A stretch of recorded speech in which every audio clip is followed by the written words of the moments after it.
60 lakhs ஜூஸை வந்து Hitler எப்படிலாம் கொன்னாரு நான் ஒரு வீடியோ போட்டிருந்தேன். அண்ட் அது கீழே ஹிட்லரை பற்றி வேறு ஏதாவது உங்களுக்கு தெரிஞ்சுக்கணுன்னா கமெண்ட் பண்ணுங்கன்னு சொல்லியிருந்தேன். நிறைய பேர் எஸ்ன்னு கமெண்ட் பண்ணியிருந்தீங்க ஓவர் எமோஷ்னல் ஆகி. ஸோ அதுக்காக ஹிட்லரோட பயோகிராஃபி புக்கை நான் இந்த வீடியோவில் ரிவ்யூ பண்ணலான்னு இருக்கேன். பார்க்கவே ரொம்ப அழகாக இருக்குல்ல, ரெட் கலரில். ரெட்டுக்கும் ஹிட்லருக்கும் கூட ஒரு சம்மந்தம் இருக்குது. ஸோ அதையும் என்னன்றதை நான் வீடியோவில் சொல்கிறேன். So okay, I am Abdul Rahman, Mein Kampf by Adolf Hitler.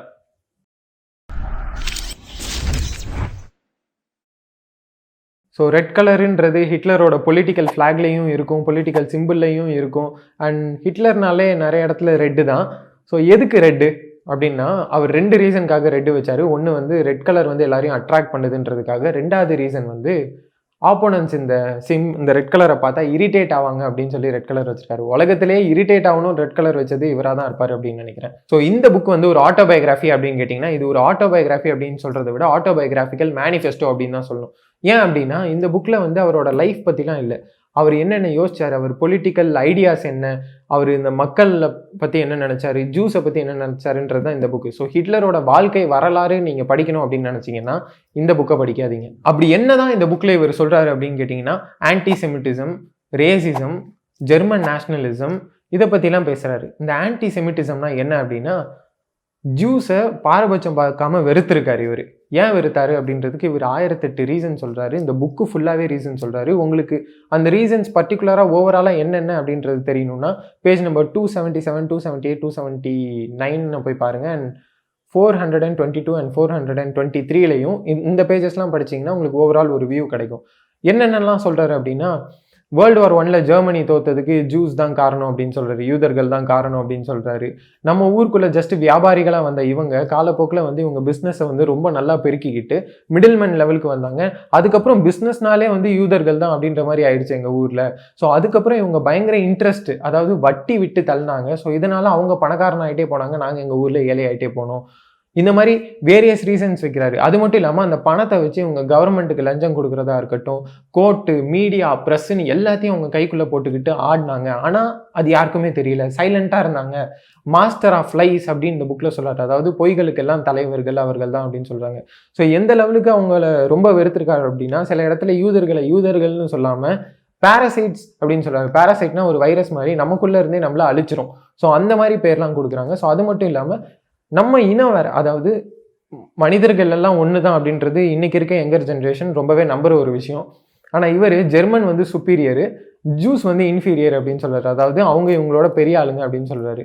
ரெண்டும் ஒன்றுத்துக்கு ஒன்று சேரக்கூடாது அப்படின்றது சொல்கிறார். மிக்ஸ்டு ப்ரீடிங் வந்து இருக்கக்கூடாது அப்படின்னு வந்து சொல்கிறாரு. இதுக்கு எடுத்துக்காட்டாக வந்து என்ன சொல்கிறாரு அப்படின்னா, ஒரு நரியோட புத்தியை தான் காட்டும், சிங்கத்தோட புத்தியை தான் காட்டும், ரெண்டத்தையும் ஒன்றாலாம் நம்ம சேர்க்கவே முடியாது அப்படின்றது இந்த புக்கில் சொல்கிறாரு. ஸோ இந்த புக்கு வந்து ஒரு பக்கா ரேசிசம், ஆன்டிசெமிட்டிசம் புக்.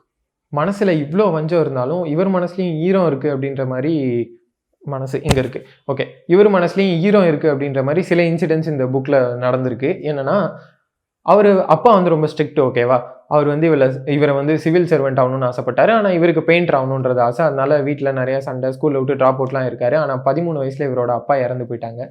15 வயசுலேயே உங்கள் அம்மா இறந்து போனோன்னு இவர் சொல்கிறாரு, எங்கள் அப்பா மேலே எனக்கு நிறைய மரியாதை இருந்தது, ஆனால் நான் எங்கள் அம்மாவை நேசித்தேன் அப்படின்றதெல்லாம் கொஞ்சம் டச்சிங்காக இருக்குது. அது மட்டும் இல்லாமல் 189 அப்படின்னு நினைக்கிறேன் அந்த பேஜில் இவர் ஆக்சுவலாக ஒரு சோல்ஜர். இவர் லீடர் மட்டும் இல்லை, இவர் ஒரு சோல்ஜர். முன்னாடி நின்று தான் சண்டை போடுவாராம் அப்படிலாம் அந்த புக்கில் சொல்லியிருக்காரு. அண்ட் இவர் மேலே கேஸ் பாம்ஸ்லாம் போட்டிருக்காங்க, இவர் கண்ணெல்லாம் தெரியாமல் போயிருக்கு. ஸோ வாழ்க்கையில் இவர் நிறைய கஷ்டப்பட்டிருக்காரு. ஸோ கஷ்டப்பட்ட இவர் அப்படி கஷ்டப்பட்டுட்டு இருக்கும்போது நான் எங்கள் அம்மா இறந்ததுலேருந்து நான் அளவே இல்லை அப்படின்னு சொல்கிறதெல்லாம் ஒரு கேஜிஎஃப்போட தந்தானே நானே மியூசிக் மாதிரி வந்துட்டு போவோம். ஆனால் இதெல்லாம் ரொம்ப ரேரு. அவர் இதை ஸ்ட்ரெஸ் பண்ணிலாம் சொல்ல மாட்டார், அப்படியே கேஷுவலாக சொல்லிட்டு போவார். நான் சொன்னேன்ல, 13 வயசு 15 வயசுலேயே உங்கள் அம்மா அப்பா இல்லாததுனால வாழ்க்கை இவருக்கு நிறையா சொல்லி கொடுத்துருக்கு. புக்கு படித்து வாழ்க்கையை கற்றுக்கல, இவர் வாழ்க்கையை இவருக்கு ஒரு புக்காக இருந்து அதை பற்றி ஒரு புக் எழுதி அந்த புக்கை நம்ம படிச்சுட்டு இருக்கோம். அதனால இவர் வந்து எஜுகேஷன் பற்றி நிறைய சொல்லியிருக்காரு. இந்த புக்கில் எனக்கு பிடிச்சதே அதுதான். இன்னைக்கு இருக்க எஜுகேஷன் பார்த்தீங்கன்னா நம்மளோட மெமரி பவர் இன்க்ரீஸ் பண்ணுற மாதிரி தான் இருக்குது. நம்ம தேவையில்லாத விஷயங்கள்லாம் கற்றுக்குறோம். ஃபார் எக்ஸாம்பிள், நான் ஒரு ஆர்ட் ஸ்டூடெண்ட், எனக்கு ட்ரிக்னாமெட்ரி தேவையில்லாத ஒரு விஷயம், அது இன்ஜினியருக்கு தேவையாக இருக்க ஒரு விஷயம். ஒரு மரத்தை எங்கேருந்து வெட்டினா அது யார் மண்டையில் எவ்வளோ ஸ்பீடில் எங்கே வந்து விழுன்றது எனக்கு சுத்தமாக தேவையில்லை, நான் ஓட தான் பார்ப்பேன். ஸோ அதுதான் தேவையில்லாத விஷயங்களை நம்ம ஏன் கற்றுக்கணுன்ற மாதிரி கான்செப்ட். படிப்புனா நம்ம கற்றுக்கிற ஒன்று நம்மளுக்கு ஃப்யூச்சரில் லைஃப்பில் வந்து அது யூஸ்ஃபுல்லாக இருக்கணும் அப்படின்றதுல ரொம்ப முக்கியத்துவமும் கவனமும் கொடுக்குறாரு ஹிட்லர். நம்மள நிறைய பேர் சொல்லுவோம் ஹிஸ்ட்ரி படிக்கிறது வேஸ்ட்டு அப்படின்னு சொல்லுவோம். ஸோ ஹிஸ்ட்ரி ஏன் படிக்கணும் அப்படின்றதுக்கு இந்த புக்கில் தான் இருக்கிறதுலே ரொம்ப பியூட்டிஃபுல்லான ஒரு ஆன்சர் சொல்கிறாரு. அதாவது கடந்த காலத்தை வச்சு நிகழ்காலத்தை கணிச்சு அதை சரிப்படுத்தி வாழ்றதுக்கு தான் ஹிஸ்ட்ரி நம்ம படிக்கணும் அப்படின்னு சொல்கிறாரு. ஒரு எக்ஸாம்பிளுக்கு சொல்லணும்னா, சென்னையில் இதுக்கு முன்னாடி வெள்ளம் வந்துச்சு இல்லை, அப்போ வெள்ளம் வந்தப்போ நம்ம சரியான ப்ரிகாஷன்ஸ் எடுக்கல. ஆனால் இப்போ வரதுக்கான அறிகுறி இருந்த உடனே இந்த டேமை போய் சரி செய்யறது எல்லாம் பண்ணோம்ல. அதுதான் வாழ்க்கையில வெள்ளம் வந்தாலும் சரி, ஏதாவது பள்ளம் வந்தாலும் சரி, நம்ம ஹிஸ்ட்ரி பார்த்து மட்டும்தான் கத்துக்க முடியும். அடுத்து பாலிடிக்ஸ் பத்தி ஹிட்லர் என்ன சொல்றாரு அப்படின்னா, எல்லாரும் ஓட்டு போடுவாங்க, ஆனா ஹிட்லர் ஓட்டையே போட்டாரு. ஆமா, எலெக்ஷனே வேஸ்ட் அப்படின்றாரு, டெமோக்ரஸியே வேஸ்ட் அப்படிங்கிறாரு. அதாவது இவர் என்ன சொல்ல வர்றாருன்னா, ஒரு ஊசி நூல்ல இருந்து ஒரு ஒட்டகம் கூட வந்துடும், ஆனா ஒழுங்கான ஓட்டு நடந்து, அதாவது எலெக்ஷன் நடந்து ஒரு நல்ல தலைவன் வரவே மாட்டான் அப்படின்னு சொல்றாரு. அது மட்டும் இல்ல, நிறைய பேர் சொல்றதுனால ஒருத்தன் தலைவன் ஆயிட மாட்டான், ஒழுங்கான தகுதிகள் இருந்தா மட்டுமே ஒருத்தன் தலைவன் ஆவான்னு சொல்றதெல்லாம் இன்ஸ்பைரிங்கா இருக்கு. டெமோக்ரஸிக்கு சப்போஸ் டெமோக்ரஸியில் ஒரு நல்ல தலைவன் உருவாக மாட்டான்னா வேற எந்த முறையில் நல்ல தலைவனை நம்ம தேர்ந்தெடுக்க முடியும் அப்படின்றது எனக்குள்ளேயும் சரி, இந்த உலகத்துலேயும் சரி, அது ஒரு கரெக்டான முடிவு யாராலையுமே எடுக்க முடியாது. உங்களுக்கு அந்த மாதிரி ஏதாவது தோணுச்சுன்னா கண்டிப்பாக கமெண்ட் பாக்ஸில் சொல்லுங்கள். ஏன்னா ஒரு சின்ன ஐடியா தான் உலகத்தையே மாற்றி அமைக்கும். டெமோக்ரஸியை விட்டால் வேற என்னத்தை நம்ம ஃபாலோ பண்ணலாம் அப்படின்றத கீழே சொல்லுங்கள். இந்த புக்கில் ஓவரால் வந்ததுலாம் நான் கொஞ்சம் ஷார்ட்டாக சொல்லிட்டேன். ஸோ இந்த புக்கை பற்றி நான் என்ன நினைக்கிறேன், என்னோட பர்சனல் ரிவ்யூ என்ன அப்படின்றத சொல்கிறேன். இந்த புக் ஒரு ஆட்டோபயோகிராஃபி கிடையாது. நான் இதுக்கு முன்னாடியே சொன்ன மாதிரி இது ஹிட்லரோட லைஃப் பற்றி படிக்கணும்னா இந்த புக்கை படிக்காதீங்க. ஹிட்லர் மனசில் என்ன இருக்கணும் அப்படின்றது தெரிஞ்சுக்கணும்னா இந்த புக்கை படிங்க. ரெண்டாவது விஷயம் என்ன அப்படின்னா, இந்த புக்கில் நிறையா கோட்ஸ் இருக்கும், அன்கோட்டட் கோட்ஸ்.